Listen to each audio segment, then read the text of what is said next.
Hello and welcome to the Good Growth Podcast. On this episode, I'm once again joined by not one but two guests.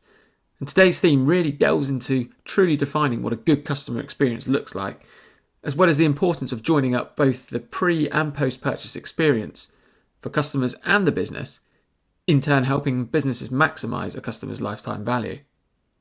So joining me is a director level customer expert, Cathy, Reid, and Good Growth Principal Consultant, Hyder. Welcome to you both. Thank you very much. Thank you. Great to have you both on. There's a reason we've got you both here. Well, firstly, you're both customer obsessed. I know you've described yourselves as. Joe, can you tell us a little bit firstly about how you and Cathy know each other, how you've crossed paths? Of course. So I was first introduced to Cathy when she was at Ann Summers through their search agency. And at the time they were looking for some broad support in marketing. Cathy and the team had identified a gap in revenue at the time. And so there was a very clear remit on working to fill that gap. From the minute I met Cathy, I realised that we spoke the same language, different halves of the same language, but that we'd worked really well together, and was delighted to join her team. So Ann Summers was our interesting place of joining. Yeah. Cathy, when you describe yourself as customer obsessed, what does that mean in terms of how you've thought about the customer and approached your various roles in your career as well? So interestingly, I just formed this opinion recently because I kind of thought, well, what am I to the customer? And I think I got to the stage where I thought, well, I'm obsessed because actually every single part of the customer journey and the customer's pain point, I feel, and I want to live and breathe. And I think that's what takes you from kind of understanding the customer and caring about the customer to actually being obsessed.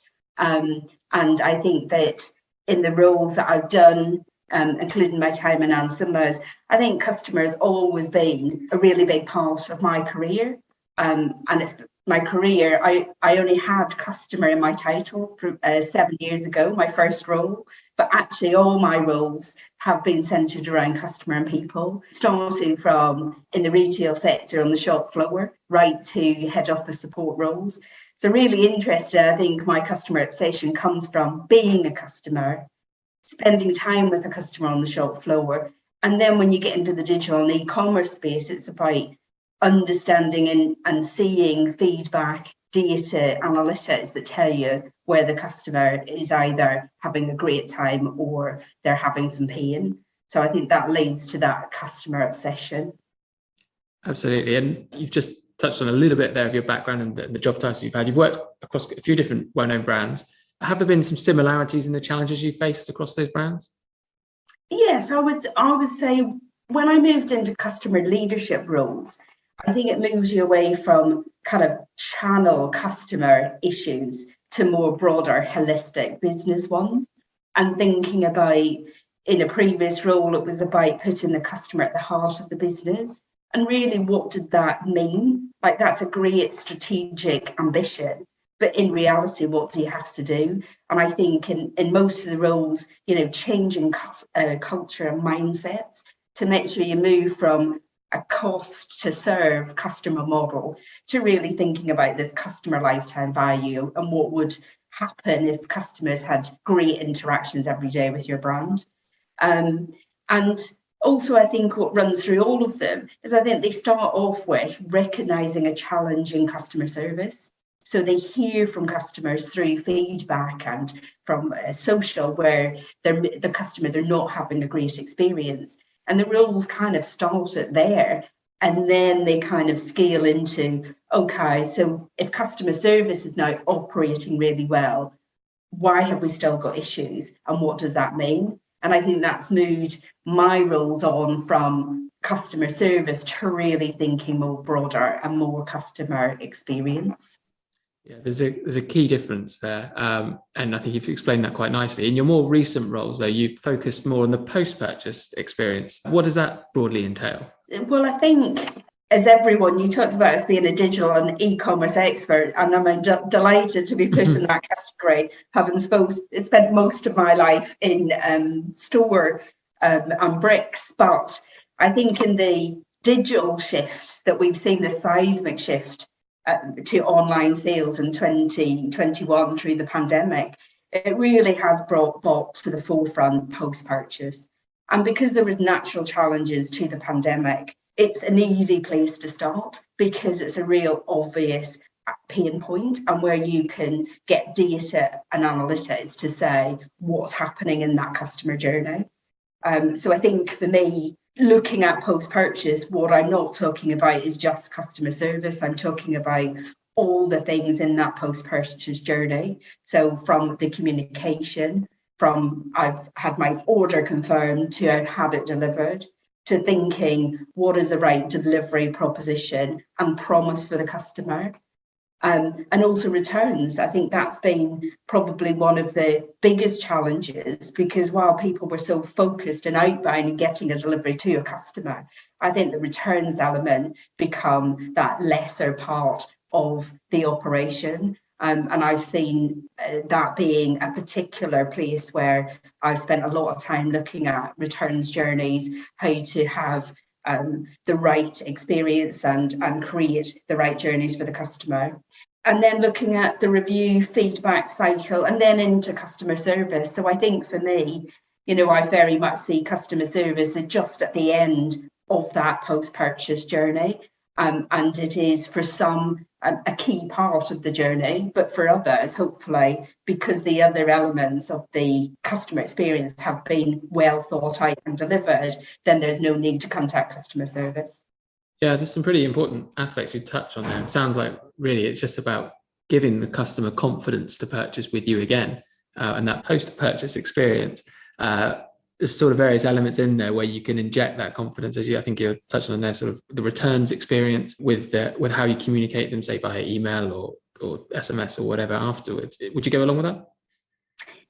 Yes, I think that confidence is one. I think convenience and speed are others. And I think customers' expectations are, they almost feel when they go into a purchase that they should be confident to make that sale. The post-purchase bit is to try to exceed that customer's expectations or to add some value into that journey.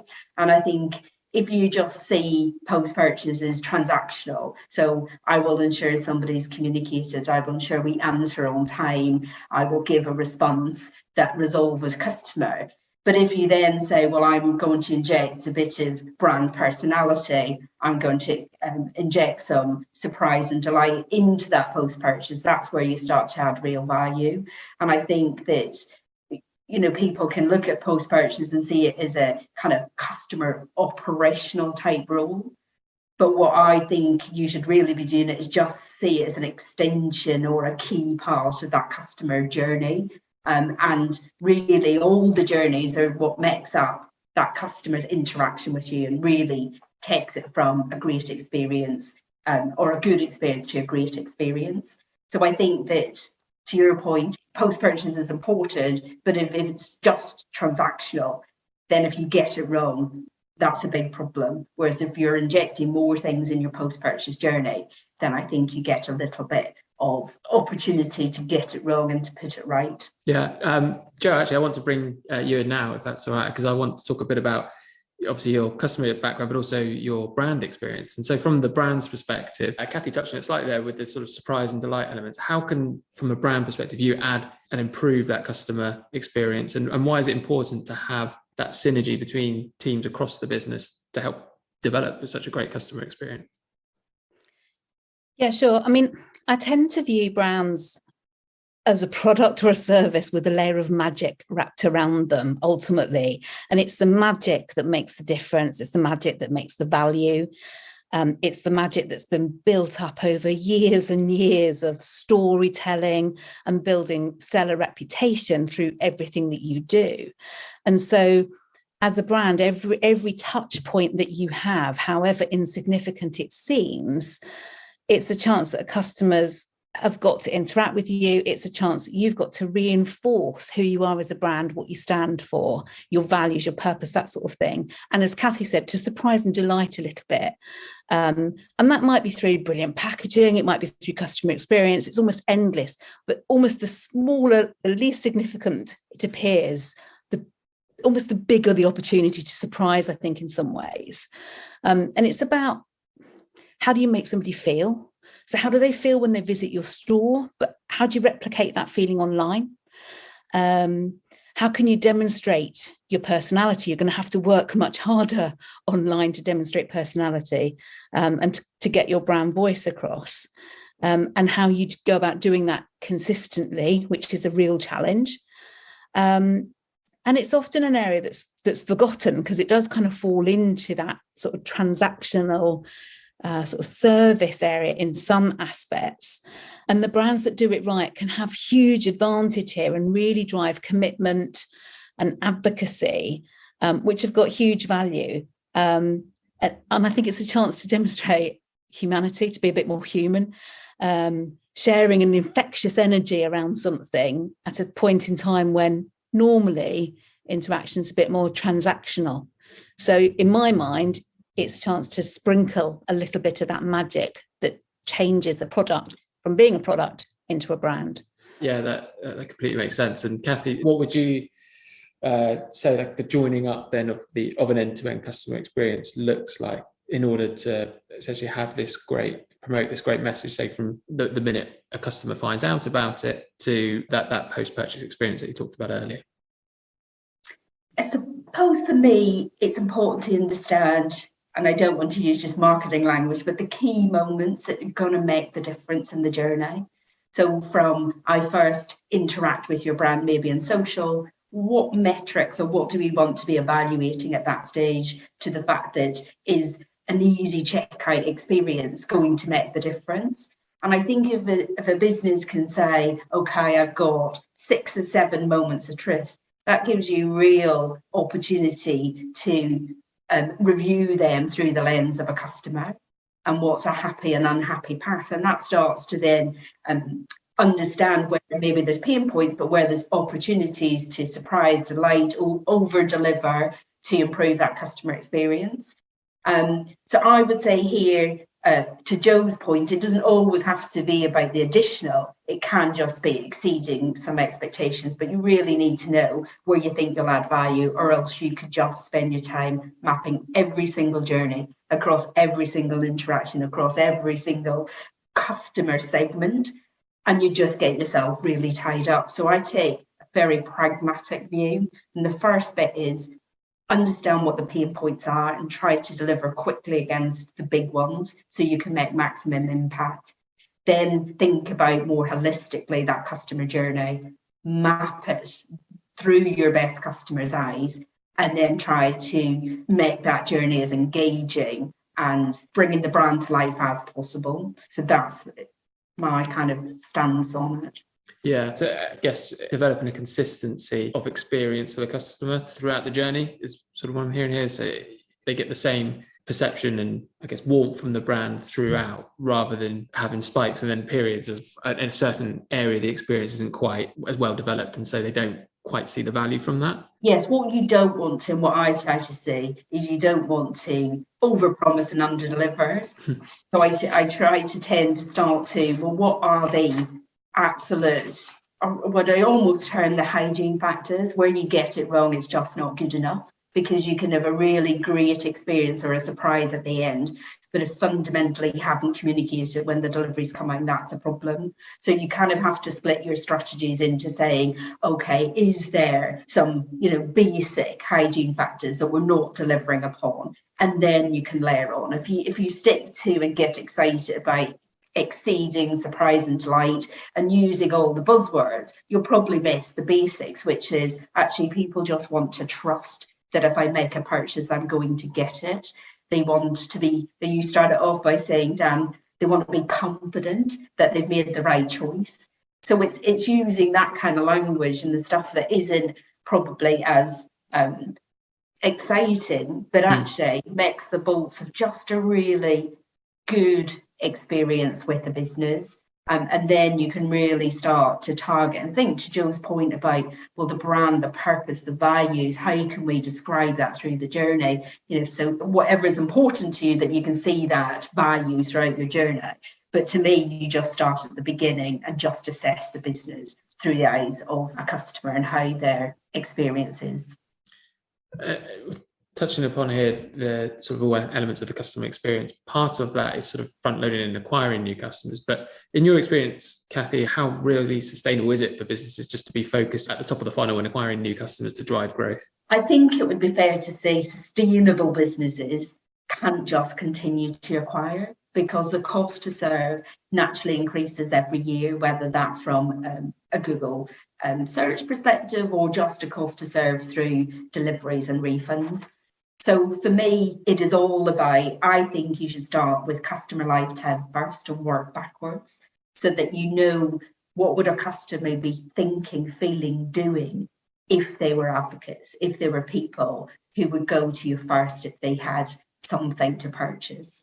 And I think you have to start there to really be sustainable, because if not, your strategies are short-termist. They're probably very trading focused. You would imagine they're sending more emails probably than they should. They'll not be thinking about personalization. They'll not be thinking about, I want this customer to 3 to 5 years. What would that look like? So there is a difference. And when you talk about growth, there is different stages of a business growing. And at the start, if you are an unknown brand, you have to acquire and you have to do that at volume. But I think if you know that that's your strategic growth requirement, you need some right behind it, a strategy for lifetime value. And I think that should be from day one, because then you'll be building and defining your customer experience or brand experience through the lens of an advocate. And that is a different experience to someone who's just going to try you because the price is right or the delivery is right. It's that building.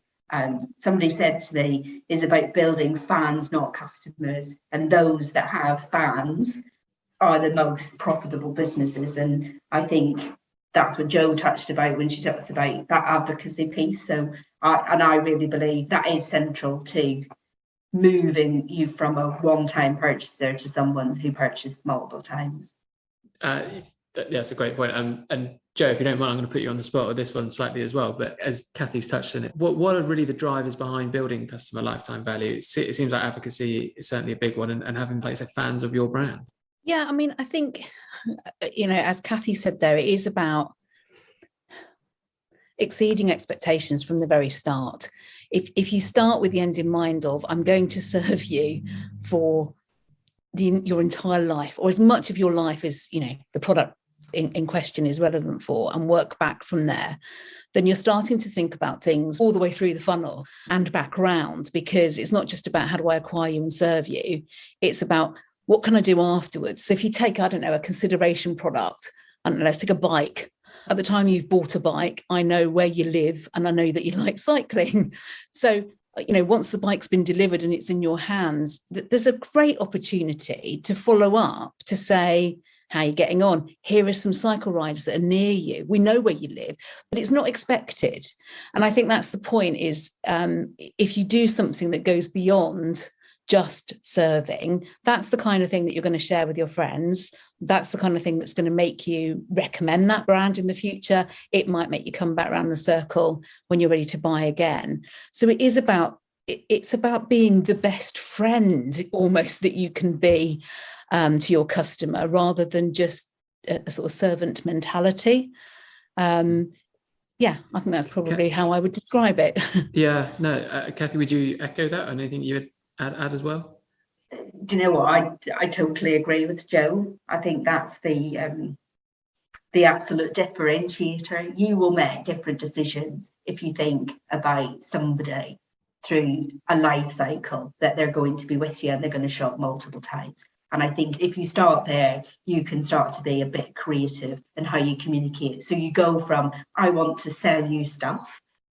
In Jo's example, I want to sell you another bike, to I'm going to help you use that bike better, so that when I'm ready as a consumer, I will think about that brand. If you try to sell them the bike, they'll go, I've just had a bike, I don't need another one, I'm going to unsubscribe. So it's really about being clever about understanding your customer. And we haven't talked a lot about that through this podcast, but to me, it's invaluable. And I don't think you get there day one. I think you if you're in a brand that's been around for a while, you might have to revisit who they are. But they are key. If you know who they are, if you think about, well, what makes your best customers best, what are they doing, then what you're trying to do is get other people to emulate that behaviour. And I think, the bike example is a great one, because you're not going to buy multiple bikes, but you want to make sure, maybe I'll have a, nephew wants a bike, I'm going to think about that brand. So it's about taking, I think once you've made a purchase, not trying to sell your stuff, but to try to give you content and a reason to engage that isn't just about a purchase. Superbly put, I think, by the both of you there. Jo, I just want to come to you on your work in sort of evolving the post-purchase customer experience, perhaps at Summers, but also across any other of the brands that you've worked at. What kind of things do you explore to help evolve the post-purchase experience, and why? What's the purpose of doing that? So not necessarily just post-purchase, but I think it's about understanding why you're doing something. What's the purpose of your brand? Why do you exist? And if you can understand that, then it'll determine your behaviours. And as Cathy sort of said, it makes you make different decisions, because on the surface, they may not appear to be the obvious commercial decisions, but in the long run, they probably will be the right commercial decisions. And so it's about thinking that all the way through. And the post-purchase piece is really interesting, because I think it is such a big opportunity space, because you can create future occasions, and it kind of works whether or not it's a really considered purchase, like the bike example I used. But if I think about FMCG, I think back to my time working in Unilever, I don't know, let's take mayonnaise. It's a fairly straightforward condiment. You would think it's not that considered a purchase. So what could we do to try and drive engagement and sales? Well, then it might be about kind of really interesting usage ideas. So it might be recipes, it might be something that gets a community involved. You've already bought the product. This is just about keeping you involved. It's about making you feel positive. It's a halo effect that loops all the way back round. It brings you back into the purchase cycle, but hopefully it brings a few others with you. And I think that's the magic of it all, is that actually, if you get it right, the virtuous circle starts to spin with a little bit more velocity. I really like the sort of points you both have articulated around the customer here. There's a lot for saying about thinking about the customer experience more holistically, thinking more strategically about how you build customer lifetime value and the things you can do along the way of a customer experience to really sort of surprise, delight, and make you and your brand memorable to the customer. Cathy, if you don't mind, I want to come to you with one final question around your leadership roles. I've read that you like to develop a culture that's centered around employee engagement and empowerment. We've had quite a lot of sort of leaders, better business leaders on the podcast as well. It's a question I ask quite often. So can you give us an example of what that looks like and the kind of results you've seen by facilitating this employee engagement and feeling of empowerment within the business?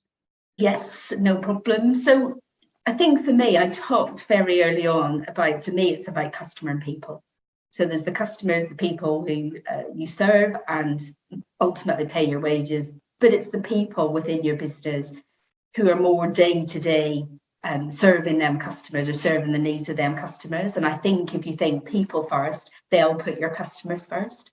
And when I go into roles, there's obviously the customer element, because that's the expertise that I bring, but I've always worked closely with the people team to make sure that there's a people strategy that runs alongside a customer strategy.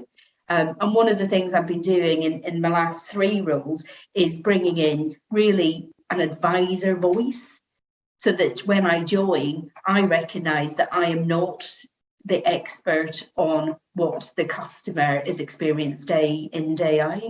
And I've brought in something in all business, is walking our customers' shoes and trying to get the advisors to feel what it's like for a customer, but then to have a forum to be able to tell us what's not working.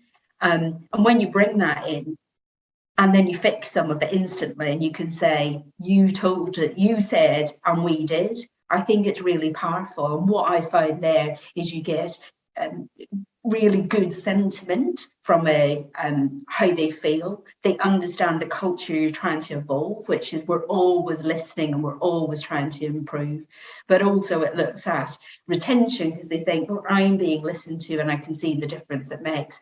And ultimately, if they're a happy workforce, then the quality of their work will be better. So I've got a number of things I do, but I think that's the one that I would bring to the fore and say, my role isn't just about voice of the customer, is that who can be that voice and how does that make it both special for the customer getting what they need, but also the advisors feeling more engaged and more empowered that they are listened to.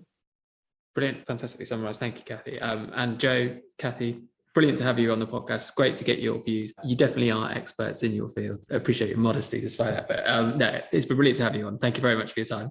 Thanks, Dan. Thanks, Dan.